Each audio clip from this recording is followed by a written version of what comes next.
Tout le monde.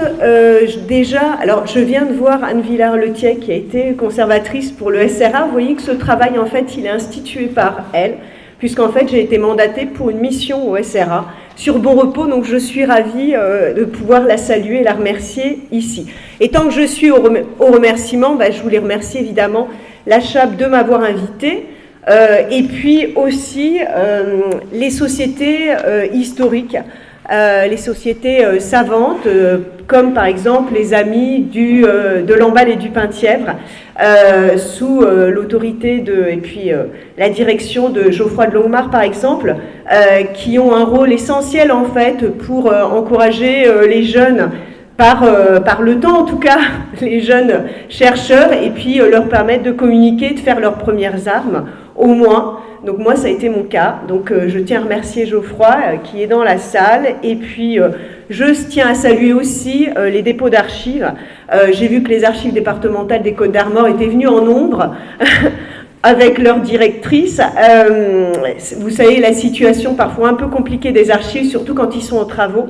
Et puis l'aménagement pour accueillir quand même, malgré tout, les chercheurs avec eux qui possèdent des contraintes particulières, parfois professionnelles, eh bien c'est tout à fait important pour qu'on puisse continuer à travailler. Voilà.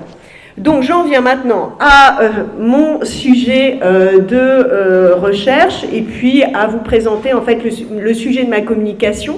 Alors j'aurais pu travailler sur beaucoup d'abbayes en fait et vous faire un topo un peu général sur le commerce des cisterciens en Bretagne.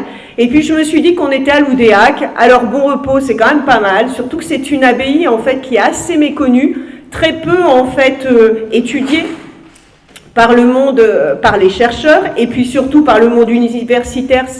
Là on peut dire qu'elle est carrément oubliée, elle a été oubliée en fait, aucun travail véritablement universitaire ne s'est penché dessus, en dehors maintenant de Merlin, Muzelec et de moi-même. Donc c'est l'occasion en fait de lui faire un petit peu justice et de restituer en fait le rôle très important qu'elle a pu avoir, notamment à l'intérieur de la vicomté de Rouen. Alors, vous l'avez compris, je vais vous parler de commerce des cisterciens de l'abbaye de Bon Repos en vous proposant le titre suivant: produire, transporter et vendre des granges cisterciennes aux places commerciales, l'exemple de l'abbaye de Bon Repos. En articulant mon propos sur trois parties, les ressources, d'abord s'interroger sur les ressources dont disposait la communauté des cisterciens de Bon Repos, puis les lieux de commerce et enfin les circuits commerciaux qui ont été envisagés, mis en place. Alors, je vais vous présenter très rapidement cette abbaye que tout le monde connaît dans les Côtes-d'Armor, puisqu'elle fait partie, en fait, elle appartient pour une partie au département des Côtes-d'Armor. Eh bien, c'est une abbaye qui est située, je ne sais pas si vous voyez le curseur, je suis désolée, j'ai oublié mon pointeur. Est-ce que vous voyez un petit peu la souris? D'accord.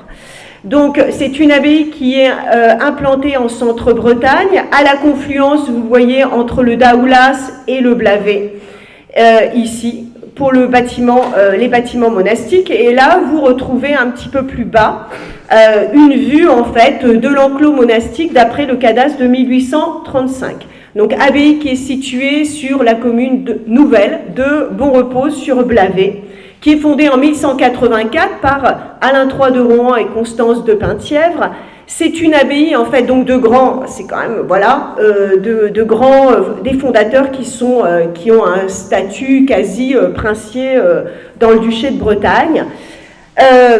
On en possède l'original de la charte de fondation, ce qui est rare, il faut bien le dire. On a parfois dans des abbayes des copies, mais là on possède l'original plus des chartes de confirmation qui nous permettent en fait de déterminer quelle a été la dotation initiale de l'abbaye. Donc la dotation initiale, c'est les biens qui sont donnés à la jeune communauté monastique, pour s'installer et puis pour développer ses activités. Alors, un vaste territoire, je cite que certaines dotations, des donations qui sont les plus importantes. Un vaste territoire borné par différents éléments, on va y revenir, 6 villages, 2 villages de Quérestenois, avec la chapelle Saint-Michel, on va y revenir aussi, des droits sur l'eau et sur la forêt, et l'exemption de taxes sur toute l'étendue de la vicomté de Rohan. Alors, quelles sont les sources que j'ai utilisées? Alors, ce sont des sources essentiellement conservées aux archives départementales des Côtes-d'Armor. Vous voyez ici, en fait, deux archives, deux chartes, la charte de fondation en 1184, et puis vous avez une charte de confirmation des biens conservée à la bibliothèque municipale, d'ailleurs, de Rennes. Donc, ces sources, malgré la richesse, au moins au départ, de cette abbaye, eh bien, force est de constater que le chartrier de Bon Repos est un chartrier qui est en grande partie détruit. Il est conservé aux archives départementales des Côtes-d'Armor seulement 9 cartons. Alors, pour vous donner une idée, alors on me dit, 9 cartons, c'est déjà pas mal. Je dis, oui, d'accord. Il y a quand même, dans ces 9 cartons, un certain nombre de chartes originales du XIIIe, XIVe siècle, donc c'est quand même intéressant. Plusieurs dizaines de chartes, donc, je vous disais, des copies de Don Maurice, oui, et puis quelques contes du XVIIIe siècle, plusieurs contes du XVIIIe siècle, mais dans l'ensemble, on peut dire qu'il s'agit d'une documentation qui est très fragmentaire, très éparse en fait, et qui est souvent indirecte. Vous allez voir, à part ces contes, je n'ai aucun compte particulier. Donc travailler sur le commerce des cisterciens, c'est vraiment mener une enquête et puis retrouver des faisceaux d'informations et essayer de les recouper pour reconstituer en fait, à partir d'un corpus fragmentaire en fait, un peu un paysage du commerce des cisterciens. Un ouvrage qui est complètement méconnu, très peu utilisé, extraordinaire, c'est le livre Terrier, qu'on appelle le livre des Halles en fait. C'est un livre qui a été rédigé par un des moines en fait dans les années 1740, et ce livre est assez extraordinaire. Pourquoi? Parce que il va référencer toutes les chartes médiévales qui ont disparu, évidemment, qui sont maintenant encore inédites ou disparues, et en fait, il va en donner quelques résumés. Donc là, c'est vraiment un ouvrage assez extraordinaire pour travailler sur le Moyen-Âge. Alors, on vous a présenté, en fait, voilà, mon statut de doctorant. Donc, je travaille sur les granges cisterciennes. Très rapidement, pour résumer court, les granges, il s'agit de grands domaines agricoles monastiques, d'origine monastique, en tout cas cistercienne là, et c'est sous ce cadre-là que je vous présente sur cette carte, en fait, l'étendue maximum, en fait, du temporel de l'abbaye de Bon Repos. Dans sa partie la plus étendue, je vous disais, alors ce temporel est composé évidemment de l'abbaye mère, de granges cisterciennes, de grands domaines agricoles qui font parfois 500 hectares, donc il faut bien s'imaginer des exploitations, des centres de production, on va dire ça plutôt comme ça, des centres de production extrêmement importants, des villages de domaniers, puisque les moines possèdent aussi des fermes à domaines congéables dès le premier tiers du XIIIe siècle, des droits de passage, on y reviendra, et puis des maisons de ville, tout un réseau en fait de maisons de ville. Donc, vous voyez en fait ce temporel qui est borné au nord par Corlay, La Chaise à l'est, Pluméliau au sud et Prisiac à l'ouest, pardon. Donc, cette carte, en fait, cette géographie du temporel monastique nous permet de regarder précisément que produisaient en fait les religieux. Donc, on va passer aux ressources pour regarder en fait à l'intérieur du grand enclos de l'abbaye de Bon Repos, qui a été reconstitué, en fait, quelles étaient les activités développées par les cisterciens et par là même les productions susceptibles d'être commercialisées. Alors, vous voyez ici, en fait, à partir de la photo satellitaire sur l'abbaye de Bon Repos, en fait, une partie du grand enclos que je vous ai reconstitué avec des éléments, en fait, extrêmement traditionnels du paysage breton, des Landes, vous voyez au nord, les Landes du Liscuit, la forêt de Quénécan qui va se développer essentiellement au sud du Blavet, et sur la partie centrale, en fait, des champs. Alors, quand on reconstitue le grand enclos de l'abbaye de Bon Repos, à partir des bornes qui ont été données, en fait, en 1184, au moment de la fondation, on se rend compte qu'on est devant un vaste territoire qui fait un peu plus de 500 hectares, c'est quand même pas rien. Évidemment, il ne constitue pas la seule dotation, mais une partie de la dotation. Et à l'intérieur de ce grand enclos, eh bien, on va retrouver une forêt. Donc là, vous voyez, le taillis du Blaise, en fait, il s'agit en fait d'un vestige d'une ancienne forêt, le bois du Blaise, qui a été largement défriché à l'époque moderne, au moment de la reconstruction, en fait, des bâtiments monastiques. Des carrières de pierre, alors vous voyez au centre, belle vue, donc c'est une carrière de grès blanc, et puis une carrière à Tregnaton de schiste ardoisier. Donc les moines sont dotés de carrières de pierre variées, et de mines de fer à Saint-Gelvin au nord.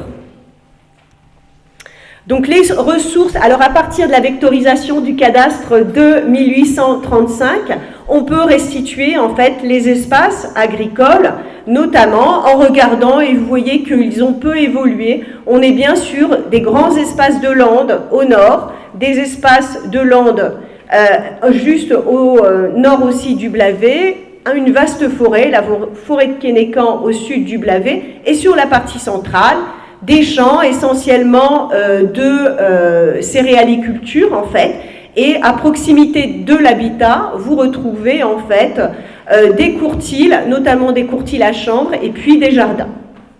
Alors, que produisent les religieux à partir, notamment l'exemple de ce grand parc? Eh bien, ils vont développer une activité d'élevage très importante, notamment en fait des chevaux en milieu forestier, de bovins, d'ovins, de porcs, de volailles, des pêcheries implantées, vous voyez, à proximité des moulins. Vous les voyez ici, en fait, ces pêcheries avec un élargissement que l'on voit mal, puisque là, il s'agit du Blavet canalisé, mais un élargissement du Blavet qui permettait, en fait, d'installer en fait des pêcheries à proximité du moulin.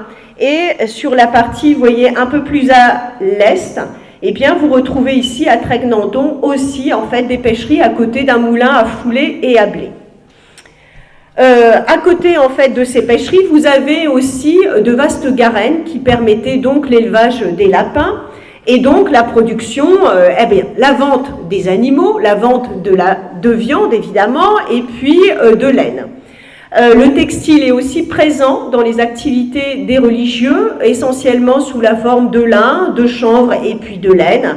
Les céréales sont vendues, là encore il s'agit du froment et du seigle, et ils vendent aussi du foin, du cidre et du bois. Alors je vous ai mis en rouge en fait ce qui était attesté par les sources textuelles, le reste étant très vraisemblable. Alors, il y a certaines activités qui sont pourtant difficilement caractérisables. Voilà, je vous ai mis comme titre « Artisanat ou industrie ». C'est la question qui se pose pour certaines activités, notamment les activités d'extraction de pierre ou bien de fer, de minerai de fer, puisque vous retrouvez en fait notamment ce qui est extrêmement connu par la suite, le schiste ardoisier de Tregnaton, de Corrèze, en fait, qui appartenait à plein en fait par les religieux de Bon Repos et qui était exploité par eux. En quelle quantité en fait ont-ils pu exploiter en fait ces carrières qui sont connues plutôt par la suite au 19e et au 20e siècle? Le grès blanc aussi, c'est des inconnus en fait, donc on se pose la question, est-ce qu'on est devant une utilisation qui est domestique ou bien une utilisation domestique mais qui se prolonge sur les domaines agricoles à proximité ou bien une exploitation beaucoup plus importante. De la même manière, vous voyez ici sur le cadastre de 1835 et 36, celui du bas, puisqu'on est sur un assemblage cadastral, à côté, à proximité vraiment de l'abbaye de Bon Repos, vous retrouvez l'ancienne grange de la verrerie sous le site, en fait, un double site, la vieille verrerie et la verrerie, qui est en fait le site d'extraction, la vieille verrerie, et la verrerie étant le site en fait de logement, notamment du prieur, qui gérait en fait cette grange. Donc, de la même façon, se pose la question en fait de quantifier en fait cette production de verre, comme son nom l'indique, en se posant la question, est-ce qu'il s'agit d'une grange plutôt à vocation, en tout cas une production pour répondre aux besoins de construction de l'abbaye en verre, ou est-ce qu'il s'agit aussi de produire et de commercialiser en fait le verre. Donc les mentions que l'on a en fait de ces productions, c'est souvent des mentions qui datent du XVIIe siècle et qui sont en fait des mentions qui sont liées à des contestations ou bien simplement à des contrats d'affermage. Tout simplement parce que quand les moines produisent directement ou interviennent directement en régie directe, on peut dire ça comme ça, eh bien ça ne produit aucun acte. En tout cas, les actes d'exploitation ne sont pas conservés. De la même façon, on a quelques inconnus comme des productions de tannerie, de production du cuir, du parchemin, de tonnerie, qui sont des productions évidentes dans une abbaye cistercienne, et c'est pour ça que je les indique. Je ne fais pas de projection un peu artificielle, il s'agit bien de productions qu'on a dû avoir à bon repos, mais qui n'ont laissé aucune trace, ni archéologique, ni textuelle. J'en viens maintenant à partir de ces productions, à savoir pour le surplus de ces productions, quel a été leur rôle en fait, ou en tout cas comment sont-ils insérés dans un réseau commercial. Et en premier, je vous présente les lieux de commerce. Alors les lieux de commerce, ils sont composés pour l'abbaye de Bon-Repos de plusieurs éléments. L'utilisation des foires, évidemment, des granges, d'une façon un peu plus original, je vais dire, puisqu'en fait, ils ont parfois le droit d'estallagium, c'est-à-dire le droit des taux, des droits de passage, je vais y revenir, et puis des maisons de ville. Alors, on va commencer par l'acquisition de maisons de ville et donc la possibilité pour les cisterciens d'accéder au marché urbain. À Bon-Repos, les moines possédaient de très nombreuses maisons de ville, vous allez le voir, donc à Corlay, Gouarec, Loudéac, puisqu'on y est, allons-y franchement, Noyal, Pontivy, Rohan, Saint-Léon et même Plusulien, qui est considéré comme un bourg au Moyen-Âge. Donc on est vraiment devant un réseau en fait qui se situe essentiellement à l'intérieur de la vicomté de Rohan, et vous voyez ici en fait des moines qui vont décider, en fait, des moines qui ont plutôt cette image de religieux, en fait, du monde rural, qui s'installent en ville. Donc, ce réseau, en fait, urbain est prolongé et renforcé, en fait, par la présence de grands domaines agricoles à proximité d'autres bourgs, notamment Guingamp, où vous voyez ici, au nord, en fait, je n'ai pas réussi à le situer, donc il n'est pas noté, le domaine de Kerchrist, qui est dit se situer juste à proximité de la ville de Guingamp, mais aussi des granges qui se trouvaient à côté de Merléac, de Mur, c'est-à-dire Mur de Bretagne, ou Saint-Tugdual, par exemple. Donc on est vraiment sur un réseau, en fait, de production à proximité, en fait, d'un réseau urbain. Je vais prendre comme premier exemple Corlay, la ville de Corlay, le bourg de Corlay, puisqu'il est appelé comme ça, pour regarder précisément, en fait, vous montrer précisément comment les religieux s'inséraient, en fait, dans le tissu urbain. Alors, Corlay, c'est vraiment une installation extrêmement précoce, puisque dès 1184, c'est-à-dire au moment de la fondation, les donateurs vont donner la montagne de Corlay. La montagne de Corlay, en fait, désigne précisément, en fait, ce que l'on appelle actuellement le Haut-Bourg, le Haut-Corlay, c'est-à-dire, en fait, cette butte sur laquelle, sur la partie sommitale, vous avez, en fait, développé un petit village. Donc, ce Haut-Corlay, ou cette montagne de Corlay, vous voyez, appartenait, en fait, aux religieux en possession. En tout cas, ils ont pu s'y installer. Je vous ai restitué sur la carte d'état-major, en fait, le réseau Vierre pour vous montrer à quel point il est extrêmement bien desservi et les bourgs qu'ils vont desservir, ces routes-là. En 1219, en fait, à partir du don de Geoffroy de Rohan, eh bien, les moines acquièrent aussi des rentes sur les foires et coutumes de Corlay. Donc, on sait qu'en 1219, des foires se tenaient en fait à Corlay. Les moines devaient y participer, vraisemblablement. En tout cas, ils touchent des rentes le dessus. Et enfin, en 1245, là, sur un acte en fait d'inventaire en quelque sorte des biens, il est mentionné les maisons et hospices de Corlay, appartenant à l'abbaye de Bonrepos. Donc les moines possèdent donc des maisons à l'intérieur du bourg de Corlay dès 1245, sans doute avant, et puis possiblement en fait le village de la Madeleine, puisqu'il s'agissait d'une activité hospitalière. Ça, c'est une hypothèse. Toujours est-il que les acquisitions vont se prolonger. Vous voyez des actes qui s'étalent entre 1398 et 1442, qui permettent en fait de déterminer des possessions des religieux à l'intérieur du bourg de Corlay, un emplacement près de la cohue, donc les Halles, 2 maisons rue du Lin, une maison rue de la Boucherie, des biens près de la Madeleine. Donc on va renforcer, en fait, les religieux renforcent leur présence dans le bourg de Corlay. De la même façon, à Pontivy, eh bien, vous avez une série d'actes qui permettent d'établir, en fait, un certain nombre de maisons situées dans le bourg, précisément de Pontivy, pardon.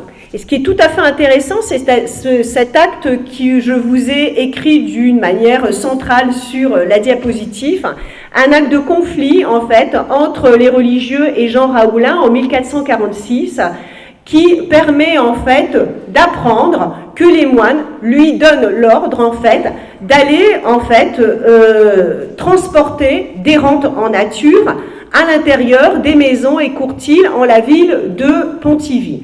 On apprend alors, mais on retrouve ça dans sur les autres temporels cisterciens de Bretagne, que ces maisons de ville possédaient des lieux de stockage, des entrepôts ou des caves, et puis des boutiques. Donc en fait, ils permettaient aux religieux de vendre directement sur les marchés urbains, en fait, le surplus des productions. Alors je vous ai mis Gladys Longeard l'a évoqué, quelques photographies, quelques cartes postales assez extraordinaires qui montrent des anciens marchés urbains. Les acquisitions de Gouarec se font aussi, alors le bourg de Gouarec se trouve à proximité en fait de Bonrepos, ces acquisitions se font même parfois tardivement jusqu'en 1517 où les moines acquièrent en fait une maison près du marché à la laine. Ce qui est tout à fait intéressant pour cet exemple, c'est de montrer, vous voyez ici, je vous l'ai mis en rouge, que les marchés urbains en fait sont des marchés spécialisés en un produit et que la stratégie pour les cisterciens, ça va être, alors quand je dis cisterciens, il s'agit évidemment d'une communauté monastique, mais elle représente aussi une stratégie de grande seigneurie, vous voyez. Et à mon avis, à ce titre, ce n'est pas une stratégie juste spécifique aux cisterciens. Je pense qu'on peut l'appliquer à de très nombreuses grandes seigneuries. Et pour autant, leur stratégie va être la suivante. Ils vont s'implanter en fait sur les différents espaces du tissu urbain pour répondre en fait, pour pouvoir écouler tout un tas de marchandises. Et c'est le cas à Gouarec où ils ont des acquisitions. En fait, ils possèdent des maisons près du marché aux bêtes, du marché à la laine, je les cite, et du marché au blé. Et vous retrouvez ici une présentation, en tout cas une description très lacunaire, mais intéressante d'une maison couverte de pierres d'ardoise avec étapes, galeries, issues, franchises, etc., etc., pour montrer qu'en fait, il ne s'agit pas d'une simple maison, mais souvent d'un complexe en fait urbain, qui parfois peut même être comparé à une grange urbaine. C'est le cas par exemple à Guingamp avec la maison de Bégard, donc de l'abbaye de Bégard, qui est un complexe urbain extrêmement important, implanté vraiment en plein centre du bourg et qui comporte même une chapelle. Alors, les moines utilisent évidemment d'autres lieux de commerce tels que les foires. Je vous présente au moins 3 foires. La foire de Corlay, je viens de l'évoquer, et puis la foire de Noyal. Alors, les foires de Noyal, je vais les évoquer. Et puis, la dernière, c'est une foire qu'ils possèdent, la foire de Quérestenois, à savoir la Porte aux Moines. Alors, les foires de Noyal se composent en fait de 3 foires. La Noyal, la Houssée et la Brolade. Ce sont en fait des foires qui se tiennent à des moments différents. Et ce qui est tout à fait intéressant dans ces foires-là, qui seront par la suite en fait transférées à Pontivy, c'est de montrer précisément, je vous montre sur la carte en fait, que sur la foire de la Houssay, où ces foires en fait sont toujours adossées à un pardon, eh bien vous retrouvez en fait la chapelle Notre-Dame de la Houssay, et cette chapelle-là appartenait aux cisterciens. Alors là se pose la question en fait de savoir quel est le rôle des cisterciens de Bon Repos dans l'encadrement, au moins culturel, mais peut-être économique en fait, de cette foire, puisqu'en fait le pardon de la foire de la Houssay, eh bien, doit être à minimum, enfin, les moines sont impliqués dedans, ça paraît évident, puisqu'ils possèdent la chapelle. Et je vous ai montré ici les domaines qui étaient à proximité. Donc, vous avez Kergoustar ici, vous voyez, juste à proximité, Kerskomar juste un petit peu à l'est et Kerdisson un petit peu à l'ouest. Donc, vous voyez, en fait, une implantation, une présence des cisterciens à côté de cette foire qui est relativement importante. Alors, je vais développer un tout petit peu plus si je suis assez rapide. Les foires de Kerestenois, puisque en fait, ces foires-là appartiennent à plein en fait aux religieux. Alors, on a une chronologie relativement précise que j'ai reconstituée qui vous permet en fait de voir que dès 1184, ils possèdent 2 villages. Que en 1204 est mentionnée en fait la fondation d'une foire, mais d'une manière indirecte, par Hervé du Alguette dans son ouvrage La Vicomté de Rohan. En 1245, un acte, par contre, original, mentionne la foire de Kerestenois, donc elle existe déjà. Et en 1441, les Rohan offrent ou donnent en fait le droit d'immunité, de privilèges et d'exemption sur toute cette foire. Donc vous voyez une acquisition de foire qui est renforcée en 1625 par une double foire, par une deuxième foire, la foire de Saint-Pierre. Et je vous montre juste sur la carte en fait cette grange de Kerestenois en fait qui va basculer vers le nom de la Porte aux Moines, puisqu'en fait le nom de Kerestenois disparaît après 1541, qui est en fait la date d'un aveu, et en 1625, il est indiqué la Porte aux Moines, terme d'époque moderne, évidemment. Donc, vous retrouvez cette grange du point de vue central, la chapelle de Saint-Michel qui est sur une petite butte, en fait, installée sur la partie sommitale, et puis un complexe manorial qui appartenait à l'abbaye, qui s'appelle Kernaba, juste à proximité, qui est typique en fait du temporel de Bon Repos. Alors l'organisation de cette foire, on la connaît assez peu, par des sources très, très indirectes aussi, puisqu'on n'a pas de registre en fait de compte. On sait en fait qu'elle était encadrée dès le départ par des moines, et puis ensuite par un personnel judiciaire en fait, qui prend en fait l'organisation de la foire par contrat, en fait par bail à ferme. Elle est adossée au pardon de la chapelle Saint-Michel. On ne sait qu'une information, on y vend du vin et du cidre, tout simplement parce que les habitants de la Porte aux Moines ont un droit de cave, ils ont le droit de vendre en fait du vin et du cidre. On y vendait sans doute bien d'autres produits, mais on n'a aucune information. Et enfin, le mobilier, vous le retrouvez en fait sur cet emplacement qu'on appelle la place ou le Carouge, une halle qui est dite en ruine au XVIIe siècle, des bancs et des étaux d'une manière assez classique. Alors, je passe très rapidement sur le réseau commercial, un petit peu plus large, en fait, pour faire état, en fait, de l'acquisition par les moines de droits, en fait, de passage, d'exemption de droits de passage, plus exactement, sur les sites de Loquefray, ici. J'ai eu du mal, en fait, à le localiser, celui-là, parce qu'il ne porte pas ce toponyme au Moyen-Âge. Mini-Briac, qui se trouve être Bourbriac. Et enfin, vous voyez, Ménéac, ici. Donc, ces droits de passage informent tout simplement de trajets, c'est-à-dire de circuits commerciaux des religieux vers, au nord, la ville de Guingamp, ici, un peu plus à l'ouest, vers au moins le bourg de Ploudaniel, puisque les moines y possèdent quelques rentes, peut-être un domaine, mais qui a échappé, en fait, qui est inconnu.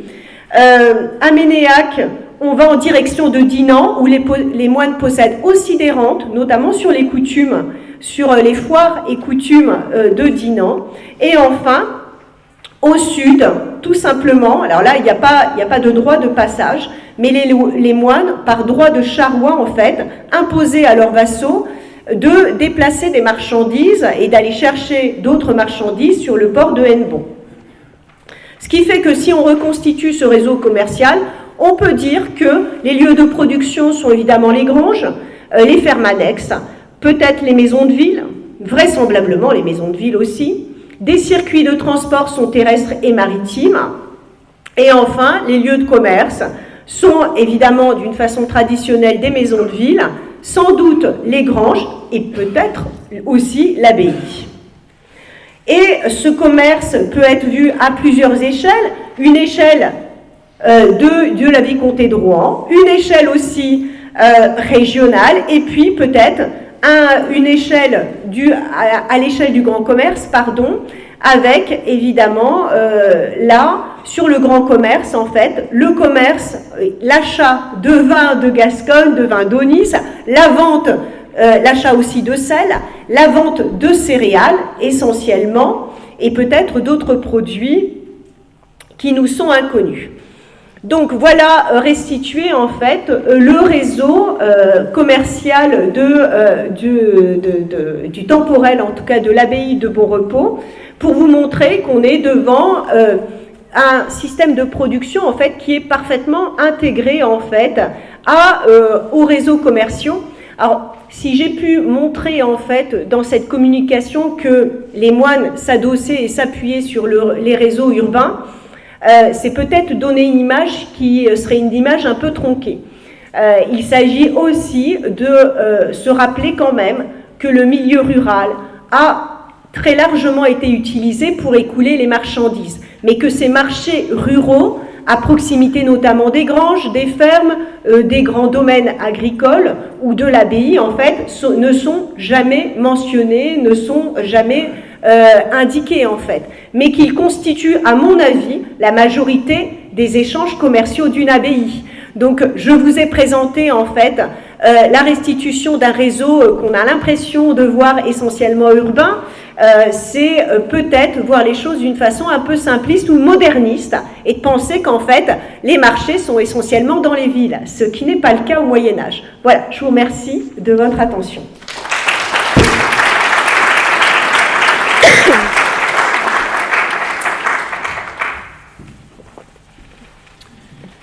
Merci beaucoup d'avoir tenu le temps. Oui, donc est-ce qu'il y a quelques questions? Nous avons le temps d'en prendre quelques-unes. Là-bas. Oui, la question que je me posais en voyant toute cette activité débordante, c'était quel est le personnel qui gérait tout ça? Était-ce du personnel religieux ou était-ce une structuration de production quasi moderne? Oui, j'ai pas évoqué les acteurs parce que vous avez vu que j'ai eu du mal déjà à tenir le temps et que je suis extrêmement bavarde. Alors, en fait, il est difficile en fait de quantifier la communauté monastique. On a quelques indices quand même. On a un dortoir qui est assez extraordinaire, qui a été étudié par Jean-Baptiste Vincent sur une commande du SRA notamment. Pas que Jean-Baptiste, mais l'équipe de Jean-Baptiste Vincent, qui est archéologue et qui a fourni, en tout cas produit 2 rapports sur l'enclos monastique de l'abbaye de Bonrepos. Et qu'est-ce qu'on voit? On voit un dortoir à double voûte, en fait. On a 2 travées et un dortoir qui est assez extraordinaire. Ça pourrait être un indice, en fait, de l'importance de la communauté monastique. L'église n'en étant pas un indice, on pourrait dire l'église elle fait 50 mètres de long à peu près et elle serait un indice sur la grandeur de la communauté monastique. C'est pas vrai, parce qu'en fait elles font toutes 50 mètres, toutes. Bégard, qui est une abbaye assez extraordinaire, qui a une très grosse communauté monastique, à une toute petite église. Au final, quand on la compare 50 mètres, vous allez me dire c'est quand même beaucoup, mais non, quand on compare en fait des églises cisterciennes avec le reste de la France ou bien de l'Europe, on est sur des églises relativement modestes en Bretagne, et elles ne tiennent pas compte en fait de l'importance de la communauté. Le dortoir peut-être. Donc déjà, mais est-ce que c'est lié aux fondateurs et à la richesse des Rohan qui développe en fait un plan de construction un peu somptuaire? C'est difficile à déterminer. Toujours est-il que quand on regarde le nombre de granges, c'est-à-dire les granges, normalement, les grands domaines agricoles, ils sont gérés en régie directe.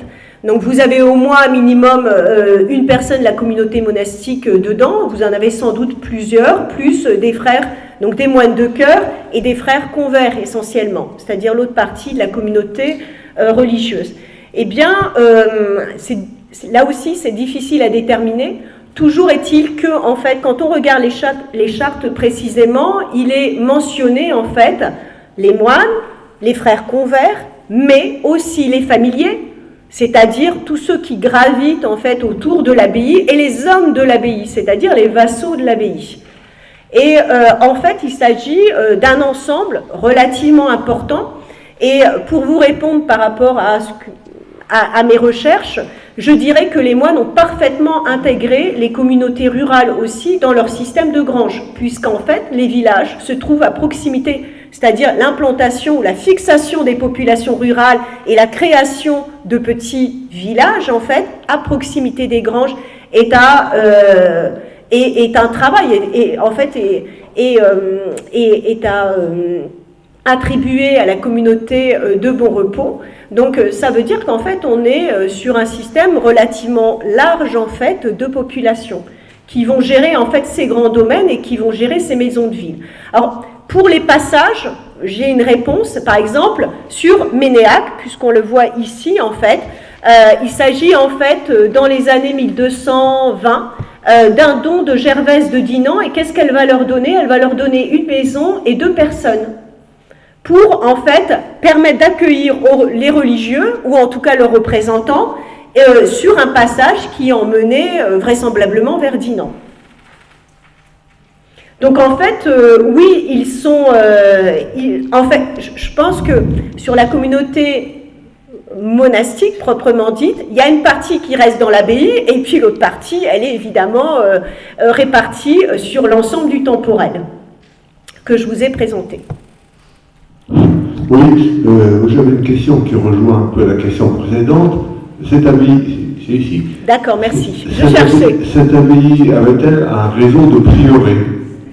Jamais, les cisterciens, jamais, c'est vite dit, c'est pas vrai, on a des prieurés cisterciens, mais c'est rarissime en fait. C'est une structure en fait qui n'est pas, n'est pas très en vogue ou très à la mode, on peut dire ça chez les cisterciens. Il s'agit de granges, mais je ne vous ai pas présenté les granges parce que ça aurait été trop long, j'avais envie d'axer mon propos plutôt sur le commerce. Mais les granges sont des structures qui s'apparentent en fait en quelque sorte à des prieurés pour certaines granges. Mais elles n'ont pas d'autonomie, en tout cas en termes de statut juridique. Elles sont vraiment rattachées en fait directement à l'abbaye. Mais il existe un réseau en fait de granges, et parfois en fait une grange prend le dessus et va gérer plusieurs autres granges. Donc on est presque devant en fait un système prioral ou prioral.